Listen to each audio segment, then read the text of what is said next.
வணக்கம். இது ஐபிசி தமிழின் இன்றைய பிரதான செய்திகள். முதலில் தலைப்புச் செய்திகள்.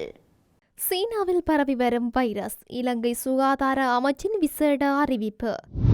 தமிழ் மக்களின் அரசியல் அபிலாஷைகளை நிறைவேற்றினால் புதிய அரசியலமைப்பு ஆதரிப்போம். யாழில் அனுரதரப்பு எம்பியின் துணிகர செயல், சட்டவிரோத செயல்பாடு முறியடிப்பு. லாப் எரிவாயு விலை தொடர்பில் வெளியான அறிவிப்பு. நிலுவையிலுள்ள ஓய்வூதிய கொடுப்பனவு தொடர்பில் அமைச்சர் வெளியிட்ட தகவல்.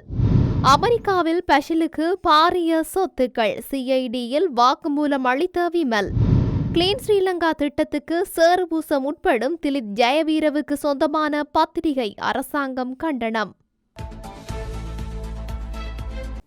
இனி தொடர்பான விரிவான செய்திகள். சீனாவில் பரவி வருவதாக கூறப்படும் வைரஸ் தொடர்பான நிலைமையை உன்னிப்பாக அவதானித்து வருவதாக இலங்கை சுகாதார அமைச்சின் தொற்றுநோய் பிரிவு அறிவித்துள்ளது. சுகாதார அமைச்சின் தொற்றுநோய் பிரிவு இன்றைய தினம் வெள்ளிக்கிழமை வெளியிட்டுள்ள அறிக்கையில் இந்த விடயம் தெரிவிக்கப்பட்டுள்ளது. வைரஸ் பற்றிய தகவல்கள் கிடைத்துள்ளதை உறுதிப்படுத்திய தொற்றுநோய் பிரிவு மேலும் முழுமையான ஆய்வு மற்றும் நிலைமையை பகுப்பாய்வு செய்த பின்னர் பொதுமக்களுக்கு உரிய தகவல்கள் வழங்கப்படும் என தெரிவிக்கப்பட்டுள்ளது. சீனாவில் மீண்டும் ஒரு புது வைரஸ் பரவி பலர் பாதிக்கப்பட்டு வருவது தொடர்பான காணொளிகள் சமூக வலைதளங்களில் வெளியாகி அதிர்ச்சியை ஏற்படுத்தியுள்ளது. சீனாவில் உள்ள பல வைத்தியசாலைகள் இன்ஃபுளுன்சா ஏஇ, மைக்கோ பிளாஸ்மா, நிமோனியா மற்றும் கோவிட்-19 நோயாளர்களால் நிரம்பி வழிவதாகவும் காணொளி பதிவுகள் தெரிவிக்கின்றன. கோவிட்-19 தொற்று நோய் ஏற்பட்டு 5 ஆண்டுகளுக்கு பின்னர் மனித மெட்டாப் நியூமோ வைரஸ் தொற்று நோயால் சீனர்கள் பாதிக்கப்பட்டுள்ளதாக தெரிவிக்கப்பட்டுள்ளது. சீனா அவசர கால நிலையை பிரகடனப்படுத்தியுள்ளதாக கூறப்பட்டாலும் உத்தியோகபூர்வமான அறிவிப்புகள் வெளியாகவில்லை. தமிழ் மக்களின் அரசியல் அபிலாஷைகளை நிறைவேற்றினால் மாத்திரமே புதிய அரசியலமைப்பை தயாரிப்பதற்கான பூரண ஆதரவை வழங்க முடியும் என இலங்கை தமிழரசு கட்சியின் ஊடக பேச்சாளர் முன்னாள் நாடாளுமன்ற உறுப்பினர் எம். சுமந்திரன் வெளிப்படுத்தியுள்ளார். அதிகார பகிர்வு மற்றும் நிறைவேற்று ஜனாதிபதி முறைமையை ஒழித்தல் என்பன புதிய அரசியலமைப்பில் உள்வாங்கப்பட வேண்டும் என அவர் வலியுறுத்தியுள்ளார். ஜனாதிபதி அனுரகுமார திசாநாயக்கவின் தலைமையிலான தற்போதைய அரசாங்கம் புதிய அரசியலமைப்பை தயாரிப்பதாக உறுதியளித்துள்ள நிலையில் அதற்கான பணிகளை விரைவில் ஆரம்பிப்பதாக அறிவித்துள்ளதாகவும் அவர் சுட்டிக்காட்டினார். புதிய அரசியலமைப்பு தயாரிப்பதை தற்போதைய அரசாங்கம் உடனடியாக ஆரம்பிக்க வேண்டும் எனவும் எம். சுமந்திரன் வலியுறுத்தியுள்ளார். நல்லாட்சி அரசாங்கத்தில் புதிய அரசியலமைப்பை தயாரிப்பதற்கான கலந்துரையாடல்கள் கூட்டங்கள் அதிகளவானவற்றில் அப்போதைய மக்கள் விடுதலை முன்னணியின் உறுப்பினர்களும் கலந்து கொண்ட நிலையில் பொதுத் தேர்தலின் பின்னர் 3 சந்தர்ப்பங்களில் தான் ஜனாதிபதியை சந்தித்ததாகவும் அதன்போது புதிய அரசியலமைப்பு தொடர்பில் கலந்துரையாடியதாகவும் தெரிவித்துள்ளார். எவ்வாறாயினும் புதிய அரசியலமைப்பு தொடர்பான தனது கட்சியின் உத்தியோகபூர்வ நிலைப்பாட்டை அதற்கான பணிகளை ஆரம்பித்ததன் பின்னரே அறிவிக்க முடியும் என அவர் ஊடகங்களுக்கு கருத்து தெரிவிக்கையில் குறிப்பிட்டுள்ளார். யாழ்ப்பாணத்திலிருந்து திருகோணமலை சீமெந்து உற்பத்தி தொழிற்சாலைக்கு சட்டவிரோதமான முறையில் கண்டற்கற்களை ஏற்றிச் சென்ற பாரவூர்தியை வழிமறித்து தேசிய மக்கள் சக்தியின் பாராளுமன்ற உறுப்பினர் இளங்குமரன் போலீசாரிடம் ஒப்படைத்துள்ளார். குறித்த சம்பவம் சாவகச்சேரி நுணாவில் பகுதியில் இடம்பெற்றது. இச்சம்பவம் தொடர்பில் மேலும் தெரிய வருவதாவது, அண்மைய நாட்களில் மந்துவில் பிரதேசத்திலிருந்து யாழ்ப்பாணத்தில் உள்ள பிரபல கட்டடப் பொருள் விற்பனை செய்யும் வர்த்தகருக்கு சொந்தமான பாரவூர்தியில் சட்டவிரோதமான முறையில் கண்டகற்களை அகழ்ந்து செல்லப்படுவதாக பிரதேச மக்களால் தேசிய மக்கள் சக்தியின் யாழ் மாவட்ட பாராளுமன்ற உறுப்பினர் இளங்குமரனுக்கு முறைப்பாடு அளிக்கப்பட்டது. மக்களின் முறைப்பாட்டை அடுத்து குறித்த பாராளுமன்ற உறுப்பினர் மேற்கொண்ட கண்காணிப்பு நடவடிக்கையின் போது நேற்றைய தினம் இரவு 10:15 மணியளவில் நுணாவில் பகுதியில் வைத்து குறித்த வர்த்தகருக்கு சொந்தமான பாரவூர்தியை மறித்து சோதனையிட்ட போது அனுமதி பத்திரமின்றி கற்கள் ஏற்றி சென்றமை கண்டுபிடிக்கப்பட்டது. இதனையடுத்து சட்டவிரோத நடவடிக்கையில் ஈடுபட்ட குறித்த பாரவூர்தியை சாவகச்சேரி போலீசாரிடம் ஒப்படைக்கப்பட்டுள்ளதாக பாராளுமன்ற உறுப்பினர் இளங்குமரன் தெரிவித்துள்ளார். இந்த மாதத்திற்கான லாப்ஸ் எரிவாயு விலை திருத்தம் தொடர்பான முடிவை எதிர்வரும் திங்கட்கிழமைக்குள் வழங்க முடியும் என லாப்ஸ் நிறுவனம் தெரிவித்துள்ளது. இம்மாதத்தில் எரிவாயு விலை தற்போதைய விலை மட்டத்திலேயே தொடர அதிக வாய்ப்புகள் இருப்பதாக நிறுவனம் தெரிவித்துள்ளது. ஆனால் விலையை உயர்த்த வேண்டிய அவசியமில்லை என்றும் சுட்டிக்காட்டப்பட்டுள்ளது.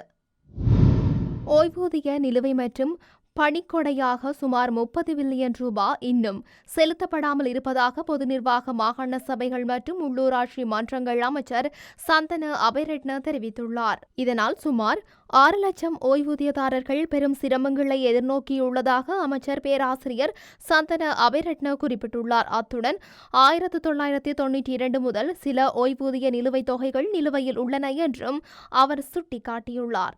அத்துடன் நிலுவையில் உள்ள ஓய்வூதிய நிலுவை மற்றும் பணிக்கொடையை துரிதமாக வழங்குவதற்கு திட்டங்கள் வகுக்கப்பட்டு வருவதாக பேராசிரியர் அபேரட்ன குறிப்பிட்டுள்ளார். மேலும் குறித்த விடயம் தொடர்பாக நிதி அமைச்சுடன் கலந்துரையாட திட்டமிட்டுள்ளதாகவும் அவர் தெரிவித்துள்ளார். இதேவேளை 2025ஆம் ஆண்டுக்கான ஓய்வூதியம் வழங்கப்படும் திகதிகள் அறிவிக்கப்பட்டுள்ளன. இதன் அடிப்படையில் ஜனவரி, பிப்ரவரி, மார்ச், செப்டம்பர், அக்டோபர், நவம்பர், டிசம்பர் மாதங்களில் 10ஆம் திகதி ஓய்வூதியம் வழங்கப்பட உள்ளது. அத்தோடு ஏப்ரல், மே, ஜூன் மற்றும் ஜூலை மாதங்களில் ஓய்வூதியம் 9ஆம் திகதி வழங்கப்பட உள்ளது. இதேவேளை ஆகஸ்ட் மாதம் மாத்திரம் 7ஆம் திகதி ஓய்வூதிய கொடுப்பனவுகள் வழங்கப்படும் எனவும் சுற்றறிக்கையில் தெரிவிக்கப்பட்டுள்ளமை குறிப்பிடத்தக்கது.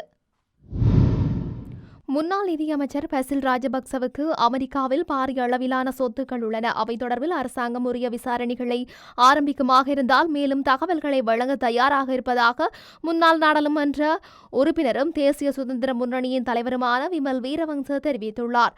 அமெரிக்காவில் உள்ள பசில் ராஜபக்சவின் சொத்துக்கள் குறித்து கடந்த காலத்தில் விமல் வீரவங்ச வெளியிட்டிருந்த கருத்து தொடர்பில் குற்றப்புலனாய்வு பிரிவு இன்றைய தினம் வெள்ளிக்கிழமை அவரிடம் வாக்குமூலம் ஒன்றை பெற்றிருந்தது. வாக்குமூலத்தை அளித்த பின்னர் ஊடகங்கள் கருத்து வெளியிட்ட அவர், பசில் ராஜபக்சவுக்கு அமெரிக்காவில் இருக்கும் சொத்துக்கள் தொடர்பில் நான் வெளியிட்டிருந்த கருத்துக்கள் குறித்து வாக்குமூலம் ஒன்றை பெற வேண்டுமென குற்றப்புலனாய்வு பிரிவு அழைத்திருந்தது. என்னிடம் உள்ள தகவல்களை அவர்களிடம் வழங்கியுள்ளேன். அமெரிக்காவில் எந்த ஒரு பணியும் புரியாத பசில் ராஜபக்சவுக்கு எவ்வாறு அங்கு பாரிய அளவிலான சொத்துக்கள் இருக்க முடியும்?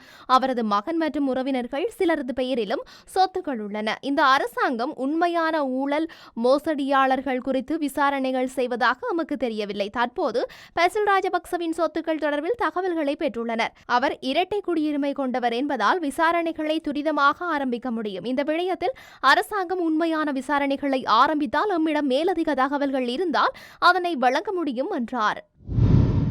அரசாங்கத்தின் கிளீன் ஸ்ரீலங்கா திட்டத்தின் மீது திட்டமிட்டு சேறுபூசும் நடவடிக்கைகளில் நாடாளுமன்ற உறுப்பினர் திலித் ஜயவீரவுக்கு சொந்தமான சிங்கள பத்திரிகை ஒன்று ஈடுபட்டுள்ளதாகவும் இந்த பத்திரிகைக்கு எதிராக சட்ட நடவடிக்கை எடுக்க அரசாங்கம் தயாராகியுள்ளதாகவும் அமைச்சர் நலிந்த ஜெயதிச தெரிவித்துள்ளார். அரசாங்கம் தகவல் திணைக்களத்தில் இன்றைய தினம் வெள்ளிக்கிழமை இடம்பெற்ற ஊடக சந்திப்பிலேயே அவர் இவ்வாறு கூறினார். அவர் மேலும் கருத்து வெளியிடுகையில், கிளீன் ஸ்ரீலங்கா திட்டத்தின் கீழ் பாதையில் பலாக்காய் விற்க முடியாது, பாதையில் இலை கஞ்சி விற்றவர் அத்துரகிரிய போலீசார் வழக்கு தாக்கல் செய்துள்ளனர் என இந்த திலித் ஜயவீரவுக்கு சொந்தமான பத்திரிகை செய்தி வெளியிட்டுள்ளது. அன்றாடம் உழைக்கும் மக்கள் மீது சட்டத்தை திணிக்கும் முயற்சிகளில் அரசாங்கம் ஈடுபட்டுள்ளதான துணியை ஏற்படுத்தும் வகையிலேயே இந்த செய்தி வெளியிடப்பட்டுள்ளது. பாதையில் வியாபாரம் செய்பவர்களிடம் வரி வசூலிக்க அரசாங்கம் நடவடிக்கை எடுக்க உள்ளதாக முன்னாள் ராணுவ அதிகாரி ஒருவர் கூறியதாகவும் குறித்த செய்தியில் தெரிவிக்கப்பட்டுள்ளது. அவர் இவ்வாறான கருத்துக்களை தெரிவித்தாரா இல்லை என்பதற்கு அப்பால் இது முற்றிலும் திட்டமிடப்பட்டு சோடிக்கப்பட்ட பொய்யான செய்தியாகும். கிளீன் ஸ்ரீலங்கா திட்டம் எவர் மீதும் வழக்கு தாக்கல் செய்யும் திட்டமல்ல. இதற்காக நாடாளுமன்றத்தில் சட்டம் எதுவும் நிறைவேற்றப்படவில்லை. கிளீன் ஸ்ரீலங்கா திட்டத்தின் கீழ் எவரையும் கைது செய்யுமாறு அரசாங்கம் எந்தவொரு ஆலோசனைகளையும் எவருக்கும் வழங்கவில்லை. நீதிமன்றத்தில் முன்னிலைப்படுத்துமாறு கூறவில்லை. மக்களின் பிம்பத்தை மாற்றியமைத்து அவர்கள் கௌரவமான மற்றும் செழிப்பாக வாழும் சூழலை உருவாக்க அரசாங்கம் முன்னெடுத்துள்ள திட்டத்துக்கு சேறு பூசவும் அது தொடர்பில் மக்கள் மத்தியில் அவநம்பிக்கை ஏற்படுத்தவும் பார்க்கின்றார்கள். இந்த பத்திரிகை கடந்த காலத்திலும் அரசாங்கத்துக்கு எதிரான பல செய்திகளை வெளியிட்டுள்ளது. குறிப்பாக விடுதலை புலிகளின் உறுப்பினர்களை நினைவு கூற தடையில்லை என பொதுமக்கள் பாதுகாப்பு அமைச்சர் கூறினார் என செய்தி வெளியிடப்பட்டிருந்தது. அமைச்சர் ஆனந்த விஜயபால அவ்வாறு எந்த ஒரு சந்தர்ப்பத்திலும் கூறியிருக்காத பின்புலத்தில் இவ்வாறு செய்திகளை வெளியிட்டிருந்தனர். நாட்டில் நல்லிணக்கத்தையும் அமைதியையும் சீர்குலைக்கும் வகையில் இவ்வாறு செய்திகளை வெளியிட்டிருந்ததன் மூலம் மக்கள் குழப்பமடைந்திருந்தனர். இவ்வாறு பொய்யான செய்திகளை மக்கள் மத்தியில் பரப்பி வருகின்றனர். நாடாளுமன்ற உறுப்பினர் திலித் ஜயவீரவுக்கு சொந்தமான பத்திரிகையே இது. நாட்டு மக்கள் இடையே மீண்டும் இனவாதத்தை தூண்டி மக்கள் குழப்பத்துக்கு உள்ளாகி தமது நிகழ்ச்சி நிரல் ஒன்றை முன்னெடுக்க திட்டமிட்டுள்ளதாக தெரிய வருகின்றது. மக்கள் ஆணையானது இனவாதம் மதவாதத்துக்கு எதிரானது. இனங்களுக்கு இடையில் நல்லிணக்கம் மற்றும் சமாதானத்தையும் சக வாழ்வையும் ஏற்படுத்தி அழகான வாழ்க்கை ஒன்றை ஏற்படுத்தி கொடுப்பதற்கே வழங்கப்பட்டது. அரசாங்கம் ஊடக சுதந்திரத்திற்கு ஒருபோதும் தடைகளை ஏற்படுத்தாது. ஜனநாயகத்தை முழுமையாக நாம் பாதுகாப்போம். ஆனால் இவ்வாறு தமது நிகழ்ச்சி நிரலை முன்னெடுக்கும் வகையில் ஊடகங்களை பயன்படுத்தி நாட்டின் சட்டம் ஒழுங்குகளுக்கு தேசிய ஒருமைப்பாட்டுக்கும் அச்சுறுத்தலை ஏற்படுத்தும் வகையில் செயல்பட்டால் அரசாங்கம் என்ற ரீதியில் சட்ட நடவடிக்கைகளை எடுப்போம். கடந்த கால அரசியல் கலாச்சாரத்தை மாற்றியமைக்கவே எம்மை மக்களாட்சியில் அமர்த்தினர். நாடு முன்னோக்கி பயணிக்க முற்படும் போது இவ்வாறு மூச்சை அடைக்க முற்படுவதை கண்டிக்கின்றோம். அவ்வாறு செய்திகளை வெளியிடுபவர்களின் நிகழ்ச்சி நிரலை நாம் எதிர்காலத்தில் நாட்டுக்கு வெளியிடுவோம் என்றார்.